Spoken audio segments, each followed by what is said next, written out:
narebo ngunda witu platform yawo webare munonga koneta wo mukorogu n'abashemererwa abanyakashongi kwenda kushyikiriza icyakiroho nabanyeta Tayebwa Herbert nendga omusero ya kencherere umuruko gwa byanamira umugombore ya Kashongi umwishazeri ya Kashongi mu district ya Kiruhu kandi member wa parliament wishazeri ya Kashongi parliament yi11 nshire nyine nabana am chartered accountant ngashoma SCCA kandi nagarukana aba fellow of certified chartered accountant FCCA.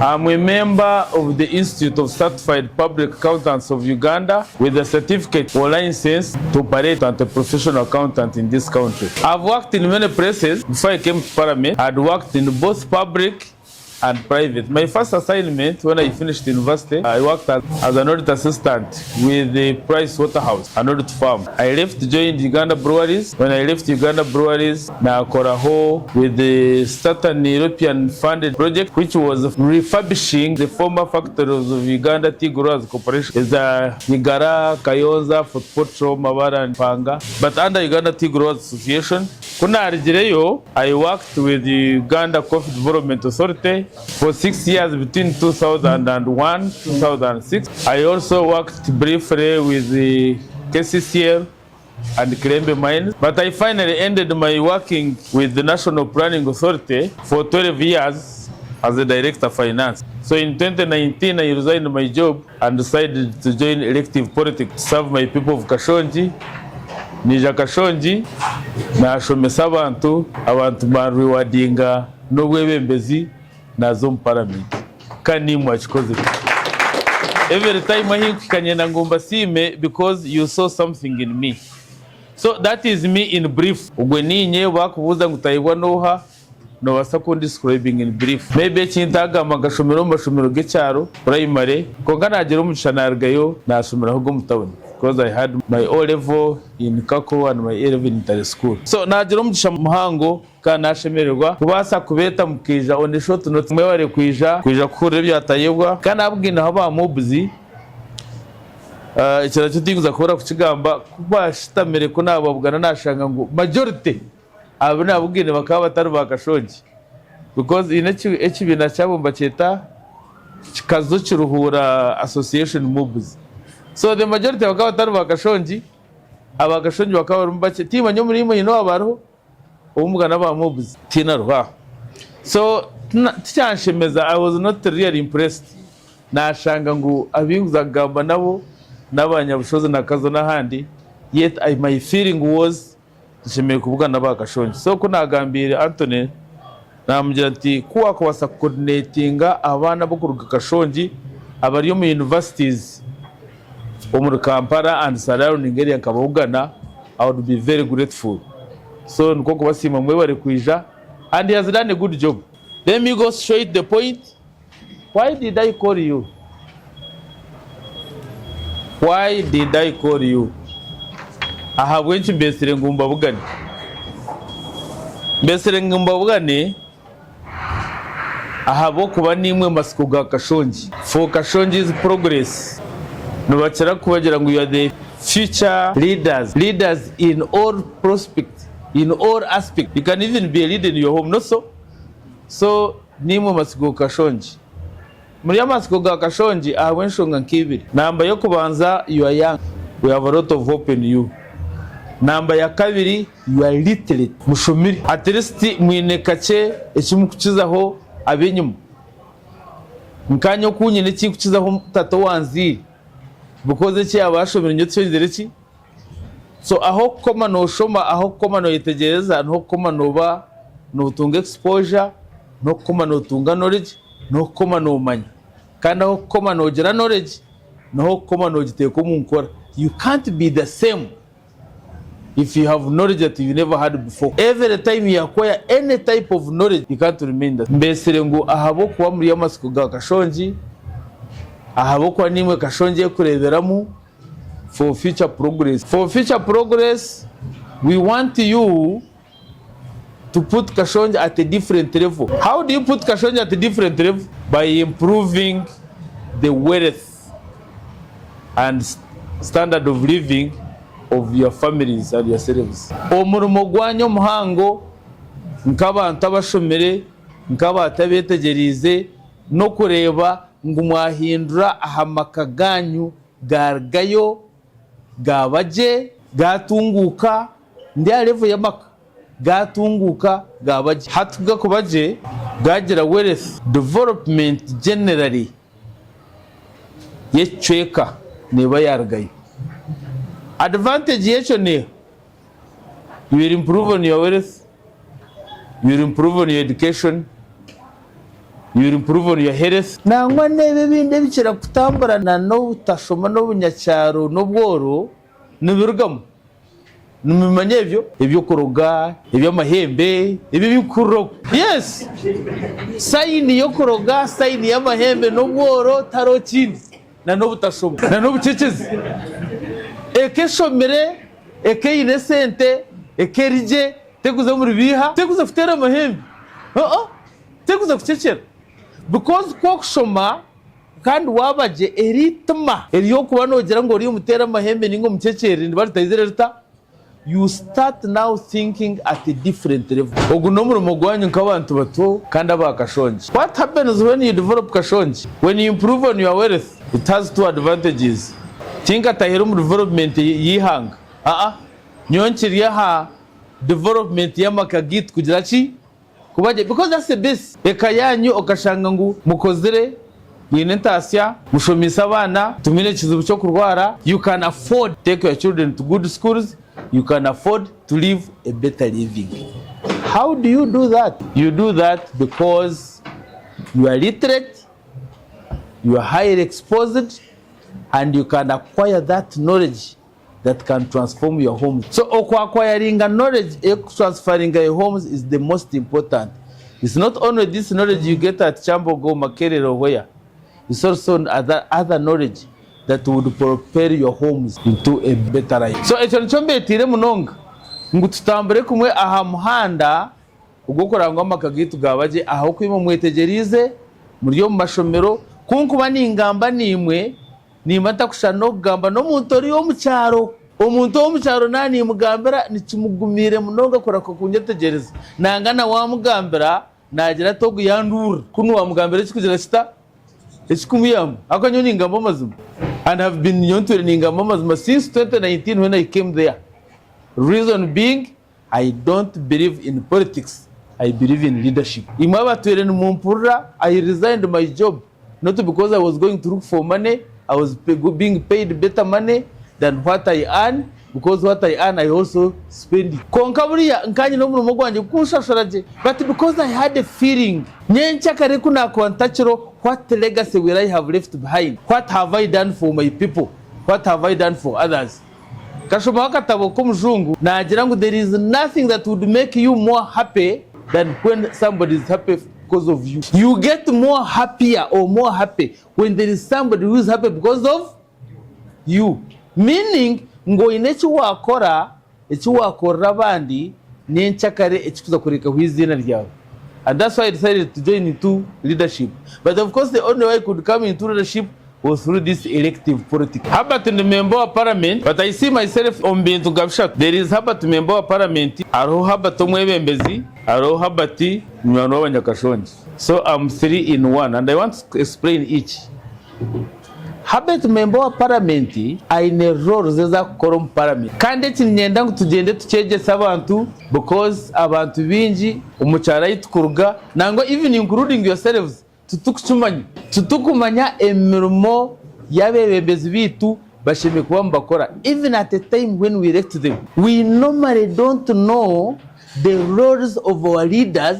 Even when we elect them, everybody comes with his own perception. Buri yomona ateka tekereke omwembezo wakugirata owakuronda konka nyenda kubagambira ngo abebembezi bona ahibarabira umuntu okweto mwebembezi nabayine cyashe mekora kandi kiriyo muhandiki nango no bakwa president wa club yo mpira mbabine constitution ka club kandi ariho the roles of what the president is supposed to do. Numunyetegereza So buri mwemezi when ecyashimiye gukora kiri in writing. Member wa parliament nganye ecyashimiye gukora kiri mu constitution ya Uganda, even in the parliamentary act. Chairman wa district ecyashimiye ko nakora kiri mu local government act. Chairman we Gombora, his role is stipulated in the local government act. So buri muntu we naye no mu rumogo guhandikira gwashimiye ko nagira ki konka mirundi mingi itabateza bakaruru tukumanya umuntu cyakuza gukora. Buri umwe nagira perception ye ahubwo nki yaronda umuntu akamuha akaru konga twime kwa tubaronda ahubwo bakuza gukora and what we expect from them. So nkanye member wa parliament mu yanje ne nayonga tinkurenga umurimo go kubanza no kujurekera abanyakashonyi mu parliament representation. What does that mean? If there is an issue in Kashongi that you require the government to know, I raise my hand in front of parliament and say this is an issue in Kashongi, government should know. I will have done my representation. Omurimo gwa kabiri nka member wa parliament which is in the law and well stipulated is okushizima embarira yihanga, what we call budget appropriation. The executive ninga government ninga ministries nizikora budget.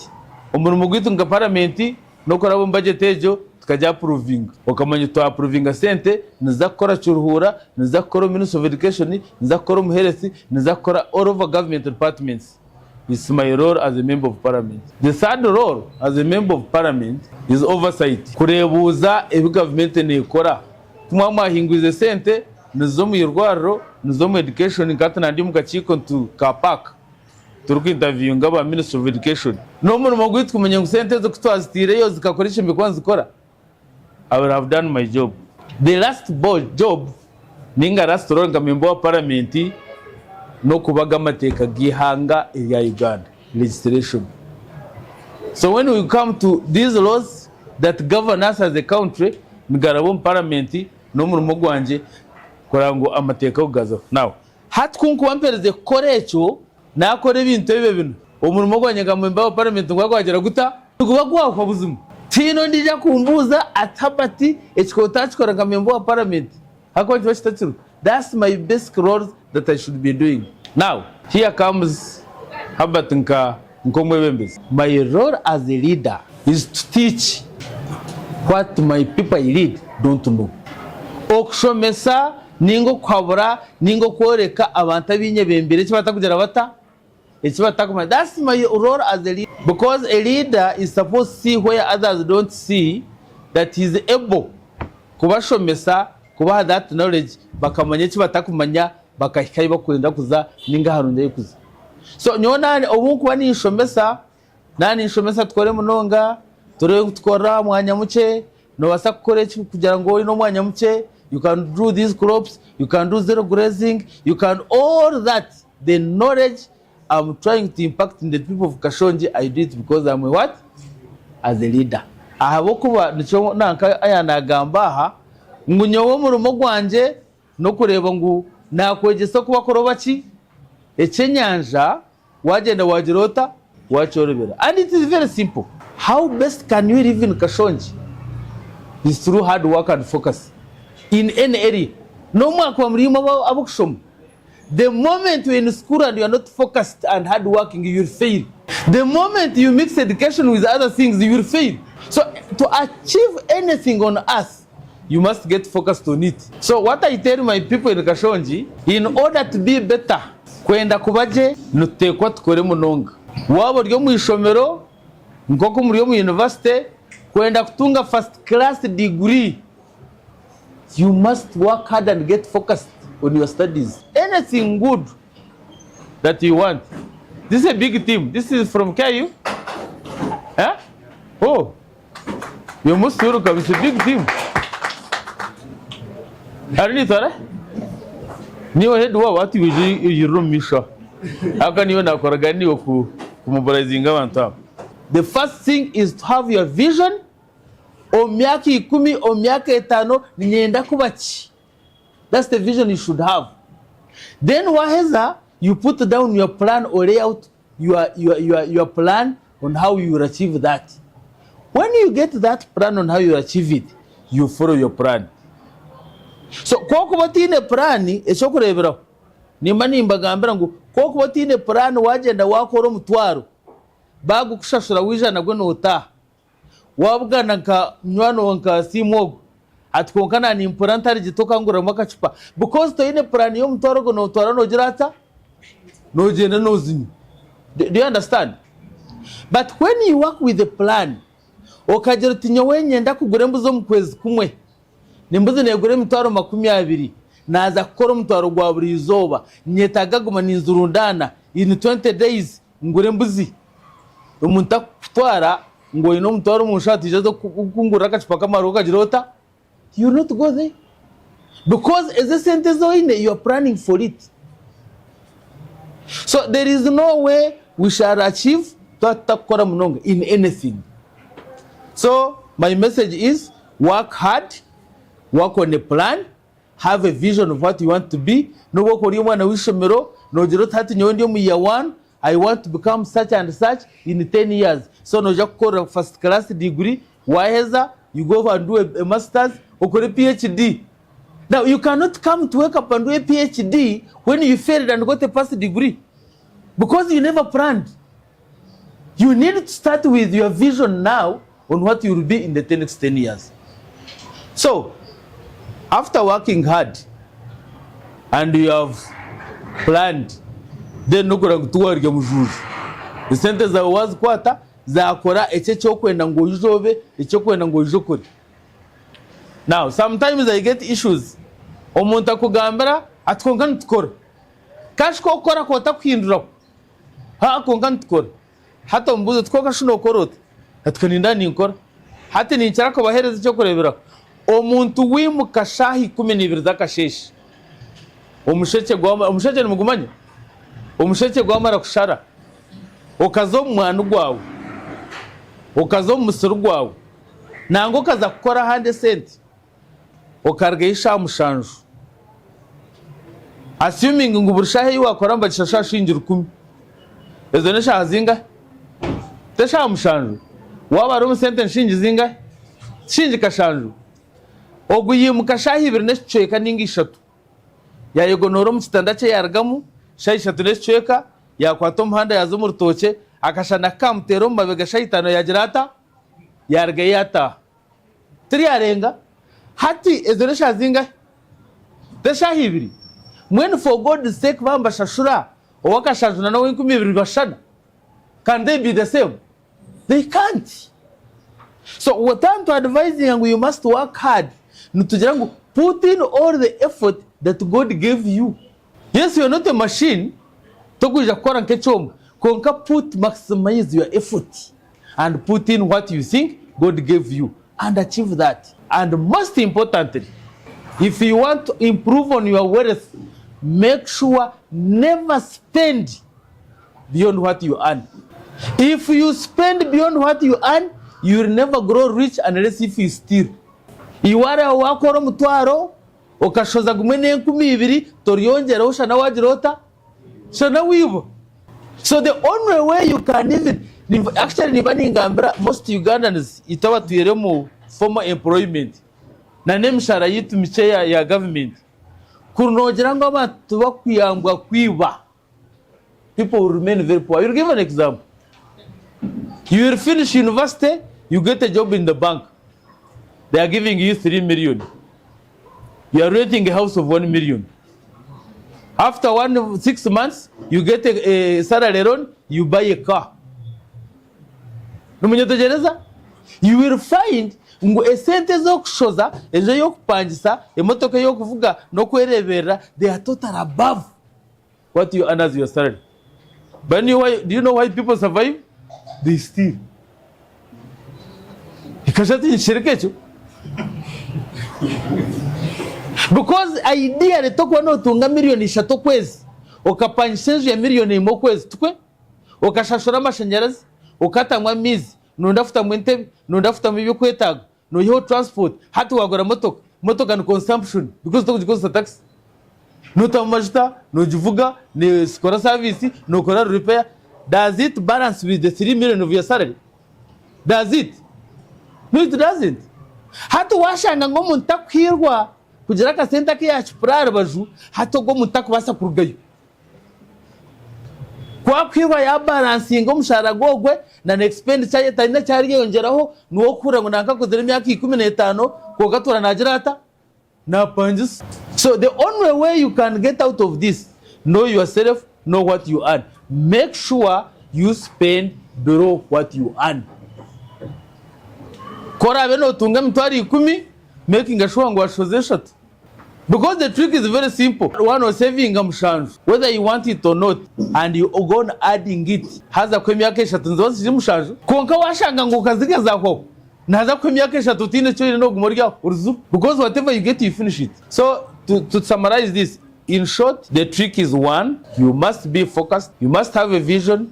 Oburyo muhinji, kora buryo mucyaro, nogero tunyo nyendo mu mwaka kugura kataka kandunde kemwe ndunde yitaka negura zingahi ni miliyoni 4 naza gukora ki camping enyanya season naza kweza season 4 ninja kwanyaho sentezi ninja kugura embuzi season ezindi mu mwaka neba nezara abira other what I'm doing ngure ndunde yaki yitaka konka no boy ne vision nejo tokwimukotine vision cyo kwenda kuja kutunga ninga kuba ngo you can make it. So imwe chinko bagambira neki ntwena iteri you imwe numwetegereza kucura umuntu wo mucyaro wungiranta uwungambira. So a message ya no kumeka ngishongo twantwenda kutungura Kashongi nitutweka turengu twakora muno in any field. Nyoni mani itangara umuntu natandika shure ebinyobwa na nebiri tinchakarushanga ine duka ya supermarket tumukushimanya mweshino jangu trick ne yana ibiri. The trick is simple, na tambura mpora consistently mpora, and you must be patient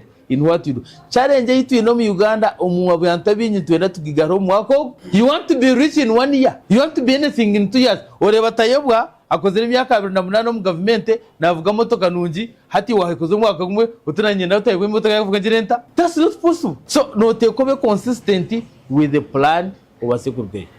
So nandio nimbagambira now, when I teach all that, how people can improve on their wealth, how people can teach their children, nebyo nimba nimbikora nko mwebembizi. Think ubikora nka member wa parliament, haka member wa parliament emirwenda bagambira ya komoneje na. The third role of me, na bajangu ndubushato muryumwe, is what I do, a personal touch with my heart to my friend. Ebinkora abanywano banje nkatayebwa nko muntu ndukuyo mushawo yanje ebyo nimbikora abo kwandiki n'abanywano ba. What do I mean?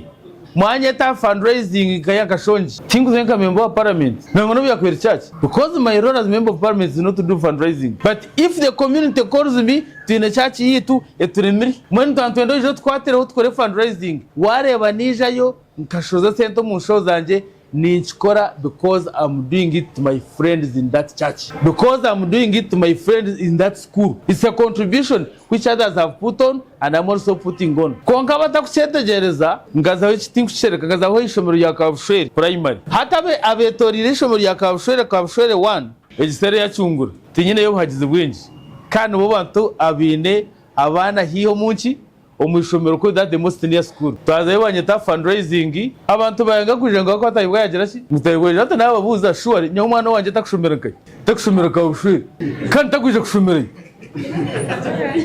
You see, hati nyoni na nesho 15 za simenti mwarete bintu nabigoranye namumbe kisho muri y'abana banyu, but because you feel tokagira Tayebwa tokuja kwika yishomero nyongoto 10 iri Tayebwa kombekera umwana we. Does it make sense really? Konka bayebwa kumanya ngumi I was doing that not because I'm the member of parliament, not because I'm forced to do it, but I was doing it nkamunywano w'abantu bankahi bakashonji wabo inembago kanyeta ngijanga kufuta hirembaga omanye ngutunachikora kwa member of parliament okatumura umugwanje nafuta hirembaga nakutera kwa munywano wawe mtwire ni impereza abana bakashonji kisha za preset exams numuchimanya every year. Do you know it? You know it. Every year nkareba nkabuza bwe cy'abana bakashonji n'abago konka nijwe kintu kimwe najya ngashomero mu cyaro tindazi bekurge kuzankai kuzomwishomo rundi abana bituzere Kampala.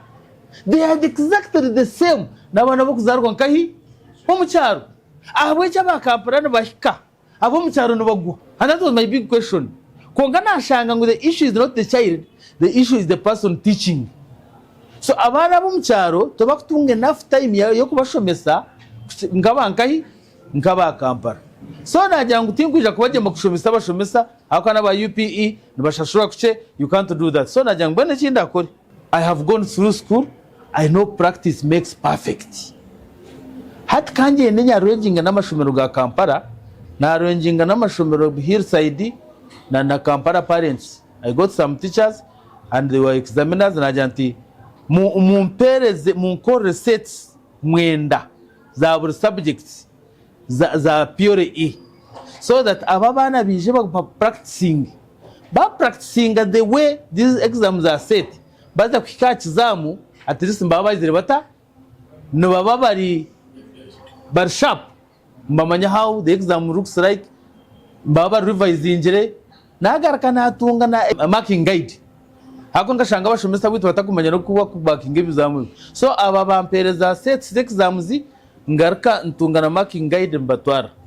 Now some teachers, surprising, some schools young. I have 2 schools ababyangira ngo akabyargo Tayebwa.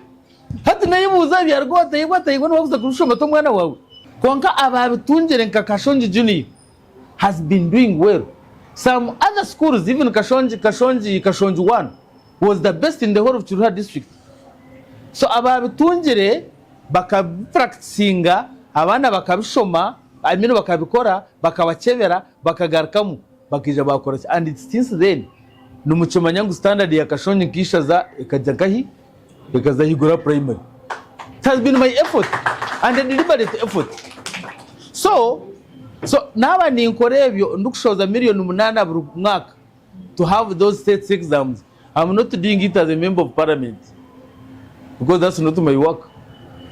I'm doing it ahaka banja Kashongi niki nabanywano banje nimba nyenda ndebe Kashongi netunguka kandi kikwasa kutungura Kashongi taro kindi nukushuma ekimukikirize ninga mucyange personally yoti kubenyemereye nkaha ninga ndike kindi kutarashobora because my father was very poor konko kushoma nukumpikiza. So what we wish is one, abana bashomeje kuba rahike umwana yabe exposed abinjirija kubagambira ngo haro difference mpango yo mwana kushomera in the rural school than in other better school because you don't get the same resources. Hato mwana kushomera mtajamuna agamba kubi konko mwana kushomera St. Peter's takwinga no washomera tati, they can't get the same resources whether you want or not. The exposure is not the same. No hiro shanga washomera St. Peter's over too bright obwena kurugayo konko shanga mwana ari intare no water bright nkiwe ahabwa those resources nawe yarga yagira ki yaza better. So echinku encouraging abazire nikimu nimba encouraging we improve on our income and it works. We send our children to better schools but to get that exposure kibayambe kugumiza mahiguru nyenchakare bakagera cyo bakora. I will tell you one, a local person no muntu waburijo ine ekemwe omuri Kashongi na Kitura takubasa kutunga sente zo kugura ekikumizita arukwihomo ekemwe. Do you believe so? Numukikiriza no wakwa no korota munonga munogo kuchara yo karara hero no kora o ine ekemwe yitaka omuri Kitura na Kashongi tokuya musente zo kugura ekikumizita. You can't. So what is the strategy? But I told them kwata ekemwe yawe yitaka where you have your own labor. Ojendo take half eka yo mwani, o take half eka y'imitumbu, ogera hikubundo bwaterka, otungente ya zero grazing, ekwereza amatego kushomesa omwana, oyiha amashoga twari nkahi ha mutumba, oyiha amashoga twari ha mwani. Kwano zafuteze ekitoki kya shilingi 10, oteze ekitoki ky'emitwaro 2, kwano zakushoroma ekikopo ky'omwani kimu, oteho amashoga kujemuke, oyihe bafu. Hate sente zizora atunge okwata omwana wawe omutwaro mwishomero rukushomesa omwana akagira ata akahika kora mute Kashongi Junior yahika arigayo azemba high school kwara kugirira mugisha arigayo aza university akore medicine nyencha karakore agure eki10. There is no other way. There is no other way you can do it unless waje tunzaku muturiyo. So I've been telling them eji message nyenda nguni mu mujyi wasako yo mwetegereza. You only way no kureba ngo at least specialize on what you have, you focus on it, utungo buhabuzi ukikoreje kikorete entasi. Dereje entasi ya ushomesa omwana wawe. Kora hirwo mwana yayi no bwenje agumize mashomi. Kora ashanga tine bwenje omugare hari azokora. Akana we kine yes. Akana hangata ratwangira tino bwenje bukushana. Tumukushimanya? It is natural. We can't all be the same. Konka, some parents waste money and time. Echikanchi bagambiri, omuzire nenda kushomesa kwa nanka kashomesa. Ninga rebire nanka izireki. Konko mwana bambo mtetu kuzire guta. Hata kumana mujemu. Akuzaka banja mujemu. Amonjere y'umwana gwa mujemu. Hata amuherwa byona biremera kimwe. Omwana garuko mu cyaro. You have spent 6 years hatu wagaruko mu cyaro tokwongerayo hatu watandika kose mikono yawe. Kashiko wagikozise buri oboza kubanza kwezeje myaka no shoma kandi byo kushoma bitakwija hato kagarika za kose mikono kuwagikozise buri akikashita kwa beta. Because je myaka mukaga ninge yuko boyisere neba yafabusha. Yet omuzira garitya guruze kibanja akutera umushoma. So it's important to advise our parents. Bitkongono manya ogo mwana murumuna wanje. Omutogo kungureba reka takayongerayo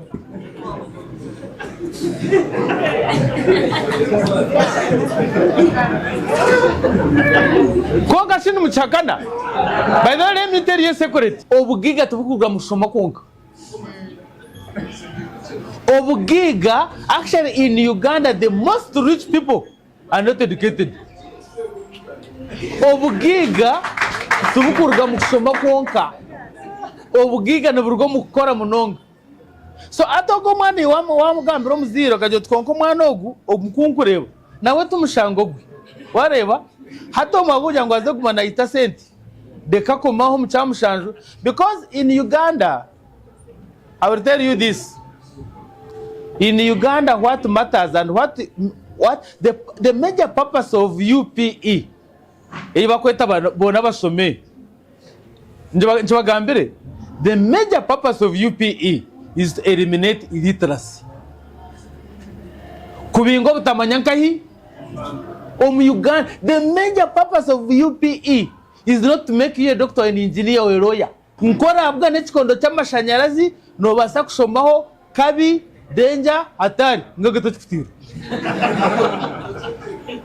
Yes, because oshomero waikomu cyamushanju atiristo no basa kugirota.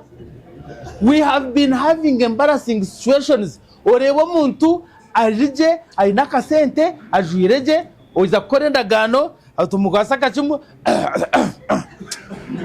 barashana junga tutahunga rakatera chi kwa katakuma kwandika kana inaka sente. So major purpose of UPE is to eliminate illiteracy. So omwana yaheze cyamushanju wamenye ngo nabasa kushoma nabasa kuhandika nabasa kwetegereza hatu ware batakubasa umutogo gutakushikayo hati mwihazo gukora imirimo. And we have had that challenge kanchi bagambire. Uganda with its population, with its arable land, is a country without enough food. Statistics have it with the ratio of those who work for others is 1:6. Hatu kuno jangu Uganda climate itwine, the weather we have, the soils we have, ngo everybody's works. Takwe tinechi twine njara takwe twine nentas konkandi chiba omuzire ashomeso mwana amusyo mucyakana amusyo mucyamukaga obundi aremerwaho tiyaza na university hato mwana kirgoye ko yagaruka muka ayereba nkogizereki nkoshomere takwenda kukorsa mikono yako narangwa izereki ngwashomere konko mbashomere tariyo. He can't get any job yabashomere hato shanga yamara bwire ariyo mwe nazubazuba akiza kwijuka ngu akahara kiyabajiro musiniya nakasiripa bikuzire yaza kora kwerondera abahwire imyaka eshatu. And that has been our disadvantage. So message yanje ni yejo eyo kukora nyenda ngo mugitware twatenda n'abazire bitu twatenda abanyabuzare imwe betegerize tubamanyise. They should be focused, they should work with plan. We tell it to our brothers, even at our level we need to do that. So na nimba shobora aha Tayebwa nko mwebembezi, Tayebwa nka member wa parliament, Tayebwa nko mwebembezi, Tayebwa nka munywano wa Kashongi. So everything I do in my person of money obanu gaba mwani traininga bo mwani for the last 4 years Kashongi ninjigabera emitware 5 yo mwani. And my target was ngo nani impereza emitware 5 yo mwani ya seedlings za cuttings buri mwaka omyaka 5 neberi emitwaro 25 twe so kutwakushanga ngu omwaka emyaka emitwaro 5 tiyakura yona hafaho emitwaro nkebi konka 3 yakwata ekiti kimwe ky'omwani nikirigaho kiri 2 buri mwaka 2 kilos of clean coffee oguba kweta kase wahirwa ntiwasa kurengamo konka wiyaho ekiti kimwe kiri 2 za kase eshaheji kero y'umwana rya mutwaro 16 so kuri 2 aha kiti kimwe wabaza mu mutwaro 16 notunga zinga simple calculation emitwaro 3 na zinga emitwaro 3 n'enkumi 2 ekemwe waba umwana ubwo gureberire nahaza mwe 250 kwate emitwaro 3 n'enkumi 2 oboze mu 450 twakwatira how much 14.4 million 14.4 million in 1 year on 1 acre of coffee hata no remokushomesa umwana so my target was munaba nimbasa kusya emitwaro 5 because emitwaro 3 yitwabara ogundu gwagufiri wakwata emitwaro 3 okagabira mu 250 bya eka ezo eka nkaga na mukaga wabaza mu miliyoni zingayi 14 960 million 960 million on 1 year of coffee alone in Kashongi. So namanya ngu in 5 years how much money would it be? 960 times 5 4.8 billion 4.8 billion hata numujirango myaka 5 4.8 billion ziriyo mushaho z'abanyakashongi really ntubatiriyo boru. But what is my challenge? I prepare the coffee, get people, give it to them, bagureka kugera guta gom bagureka gufu kandi omwana ugona nangwa no bwako gutafiri nugwende ndebera ako bahinga umwana wakwinga ekigana konko kashanga utagurebera ukashanga gwino mwata gurengira mutwe ukashanga gutinde kirisa ukashanga gwine byana toire cyo kugirota cyo kwihamu.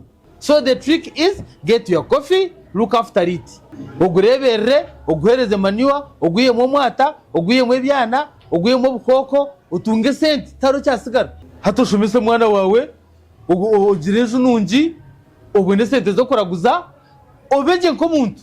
Now when I was coming ubona bagambira 2019 atoko muri ya nimba cyero nanga nawe nyabazira nyabushoze yeje yimukoreba rivaron Kashongi de gureta nyabushozi 40 years back of 50 years akatari yo ntunguka ngeri hati abantu bakaba bariyo batine majuma rungi abantu bakaba bariyo bino bujubofu abantu bakaba bariyo bararahamba konka hati niyere kukiza yo kugira amajuma rungi ni abantu bakukiza yo kugira amamotoka ni abantu bakukiza yo kubakushomesa abandi. What do you think happened? Same person over 30 years then hata 70 40 years ago he was 30 person same land akai nitaka ndyorumwe is the same person konka ogwiro waka atinenju atine na mfarasi n'abana batakushoma.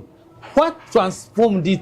What changed? Numuchumanya hata let me tell you what changed was one, they never knew what they know now. Bakaba takumanya ekiba kugira bata bakabi namataka nangwa binenenti konka batakumbinente ezitakubahereza amate kuba abanyine ngo watungente y'enjungu nekwereza amate nogire ntasa ya buri izoba bashomesibwa bakurosingente batunga enjungu batunga amate. You understand? Kuba atungira amate gaba hasente za buri izoba bakure emyanya bagira obunyansi bayongera ki amate babaji batunguka. Now the greater part of Kashongi now may not have that land, but the greater part of Kashongi and Chitora have very small land. Konkejo sign yo bworo okugira itaka riche sign yachi. What do you do? Ronde chinte cyo kubasa kora itaka richeryo kikakurete rentas ahabo kwa wabo ine eke moka hinge bichori nugumuri umuntu konka wabo ine eke moka hinga hwenyanya you earn more than what than bichori ona nimbia. So no te ko planning itaka ryo richeryo yini na nachi bagambira o planning itaka ryawe ogiro tinyine ndundemwe nyine ekemwe hate kinaza kora neki ndone chinte kingwasa kuhingaho kora botini itaka urise nkoko. You don't need land kurise nkoko. Nkanye n'umwana musagaza munywano wanje akana ngambira yangambira ngo ayine nkoko 10 na yam trace 30 buri izoba atunge mtu arenga hi 30 twe twite yo mutwaro ayine kiju kitakwingana rumweji aha kuzirisuza hati yo kunabe nambare mutwaro 30 ya buri izoba nyonyine eka 200 zitaka konga sente tingu ziyamata nashango mu eka 200 nyine mwete kandi ntekateka ngundi yo muri samurungi konga takusa mutware 30 nako we aina kantu kati aine mwenkoko nazirebera ayamutrace 30 kandi atunge mutaro 30 niyo yino mwanya mpango tayizereki utakuzitunga. So the issue is you have small land, yes, agreed, but you have enough labor for yourself and your children. What do you use it for? The trick is make sure that land has fertility. How do you make it fertile? Tokuwasa sente za fertilizer, haturonde mbuzi ojigure ojipaka se water jine ojiguro ojitekaho ojitemere binyasi ojitemere bikamba ekwerezo buhurunguru kandi zare oyiho burunguru obuteka mutumba. Science has it ngo omutumba watekaho burunguru maniwa nemara 5 years iwe mwije mu kikore nyencha karoteka cyo mwani kubara teko steka kindi you will be amazing get more money. That's atele one over 7 ndijo okwatento gitungi yomucuju. You put in more labor bona oronda binyasi oronda mizi oronda ki konka oreba ngo at least ine cyubihamo. So okugirita karice sign yo boro nabeshengereza konka no basafutembera hita karice oshomeso mwana akatakuja kurukosa kagora icyo baza cha ekikumi hatu ni miliyoni 500. You can't do it. Konka shomeso mwana hato mwana ogwa exposed ajeba medical doctor akora gore ekazinga hi ekikumi. That's the only way we can get out. So finally ndukweza nabagambira hwebe nabagambira my role as an MP, my role as a leader, my role as a friend of people of Kashongi, where I share with them what I have. And I share with them what I have because I want them to become happy. Because when they become happy, I also do what? I also do what? Hati nija ko cyo kurebera. Yumuka yon numumanya. Hati come bonjour shitam. Hati yo no go mukureba. He came to me 2022. Yashtama yanjira tobo kundebera nkanisho mokushoma kware makwa physical mbura ndiye fuzi konka nimpora nyendo kushoma namyantereta results za Olive kuyampera results za Olive nargamoye nareba kozereje kunara kozereje najantishuware ahagwencho bwenye nko bunimbure kabukafu najanti nyonaza kukaye kwere ozomuseni ya 5 namkwata namteka citizen inibanda natana kumushera. You did which course? PCM? PEM. Konka namko sendagan because I wanted jokes. Handike ndagana ha ninja kwera kora gusini ya 6 sente zanje zimfutire mo garko jirota uzingaruri.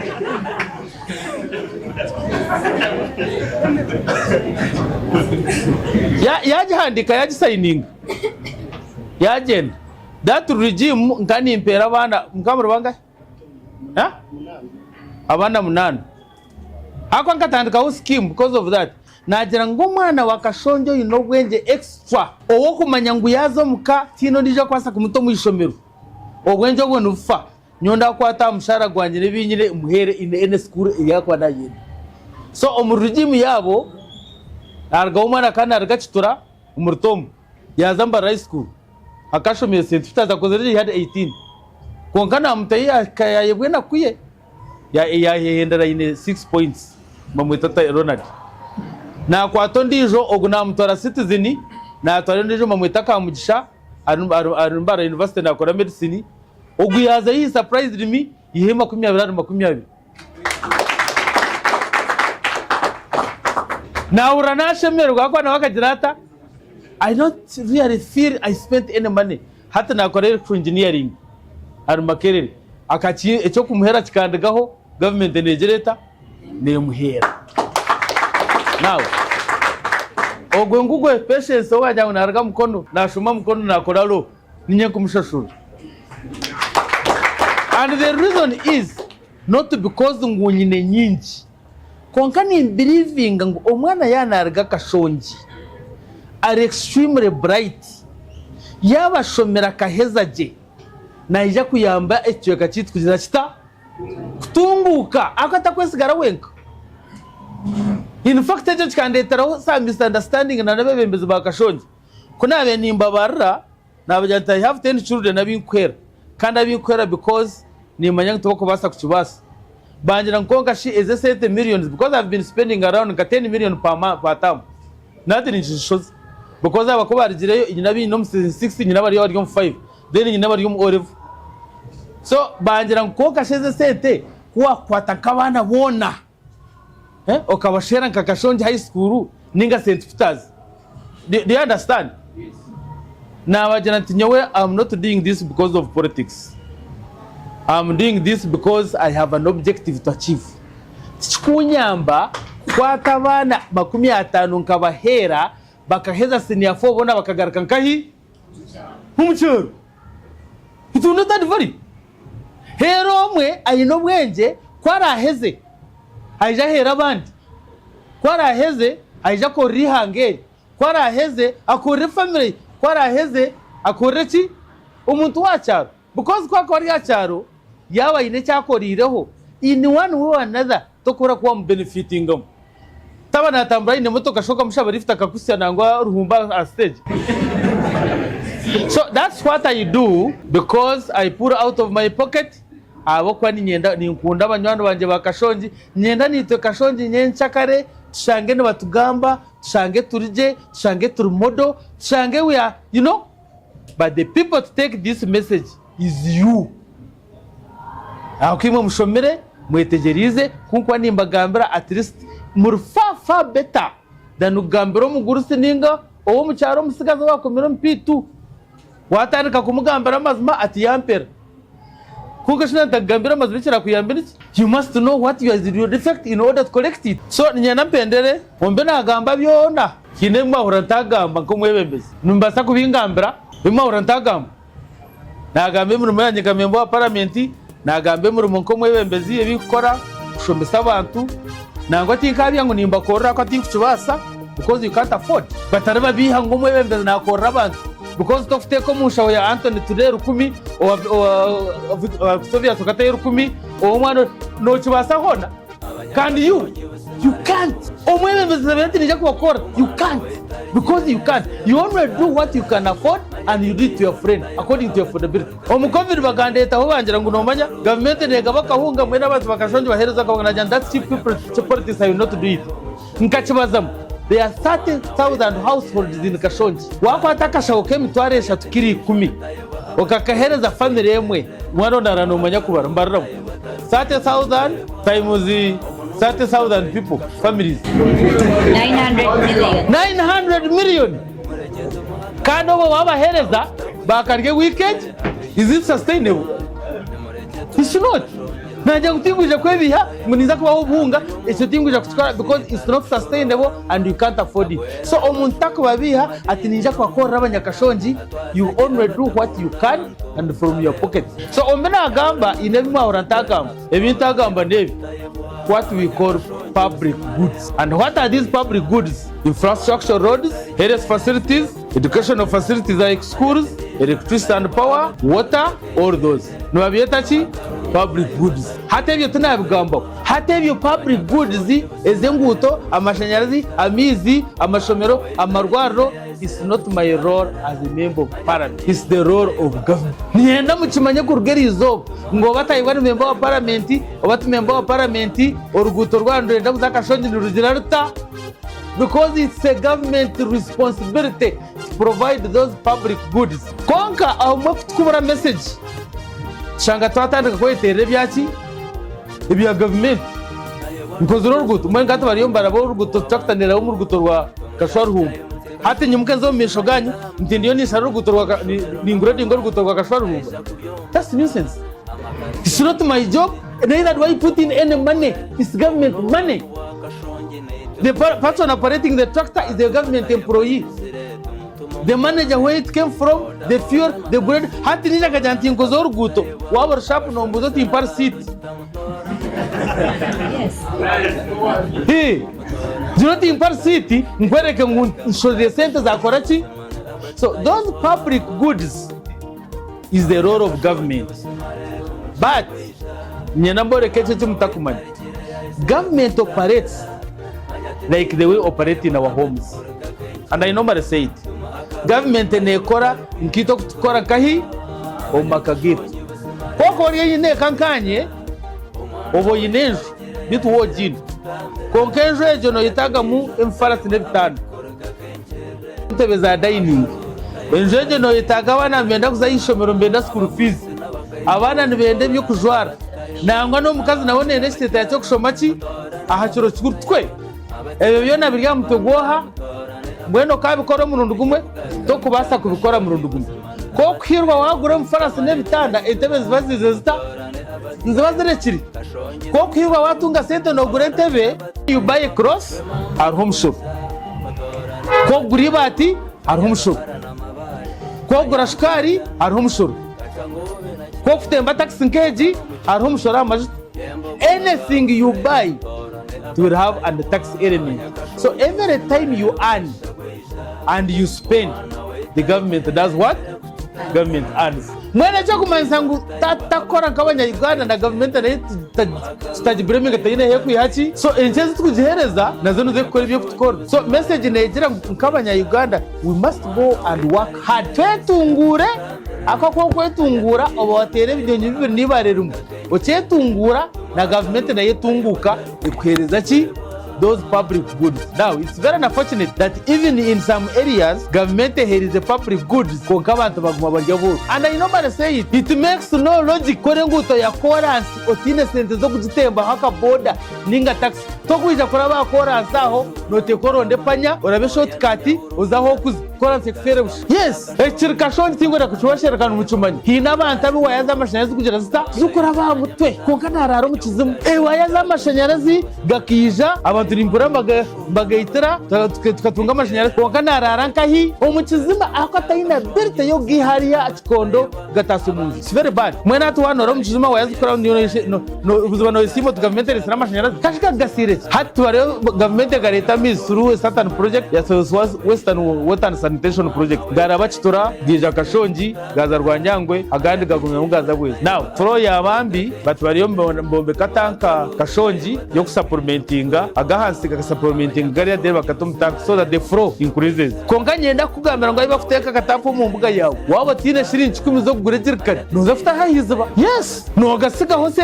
water no jana no tankahi ahizi. So the point is yes we want government to provide all that. Konka kuyaza kubereta yashangi warahi so kwa rashango inentase wawe then wabitembera kwinjira kuboki because yarete chorus utine motoka noje kuraba shortcut ona turukumwe. So that's the message I wanted to tell you. So nyenda mugene mu nkwaso rutaro wokushomesa abantu mu nkwaso rutaro wokushomesa abantu bashomese abantu bamanyamazima abantu bamechikwasa kutukora chikwasa kutuyo mboro Kashongi jereta turukumwe kande cha muheru kumurahurire mwayenda ngutugumize mu rutaro wokushomesa abantu mutubeje munyongere bwibimbiza.